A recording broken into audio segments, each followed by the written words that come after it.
என்னோட நேம் வந்து தங்கலட்சுமி விஜயகுமார். நான் வந்து ஜெயலக்ஸ் ஜூட் பேக்ஸ்ன்னு மதுரையில் வச்சு செஞ்சுட்டு இருக்கேன். வீட்டிலேயே பண்ணிட்டு இருக்கேன். கவர்மெண்ட்ல வந்து நிறைய சலுகைகள் இருக்கு அப்படிங்கிறதுனால இப்போ நம்ம வந்து ஃபீனிங்ஸ் பறவைகள்னு சொல்லி ஒரு குழு ஆரம்பிச்சிருக்கோம்.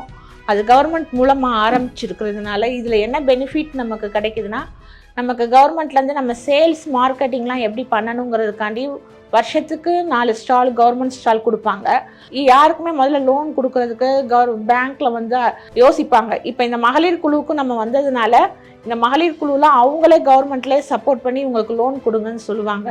லோன் கொடுக்கறதுக்கு அவங்க கொடுத்தாலுமே அதில் வந்து நமக்கு மகளிர்களுக்கு 35% நமக்கு மானியம் கிடைக்கும். அது போக பார்த்தீங்கன்னா நமக்கு இன்ட்ரெஸ்ட் குறையும். இப்போ இந்த குழு ஆரம்பிக்கிறது நோக்கமே வந்து நிறைய பெண்கள் வந்து வீட்டில் இருந்து இந்த மாதிரி செய்கிறாங்க. போதுமான அளவு பொருளாதாரமும் நமக்கு கிடைக்கணும் அப்படிங்கிறதுக்காண்டி தான் நம்ம கவர்மெண்ட் மூலமாக செய்வோம் அப்படின்னு சொல்லி வந்திருக்கோம்.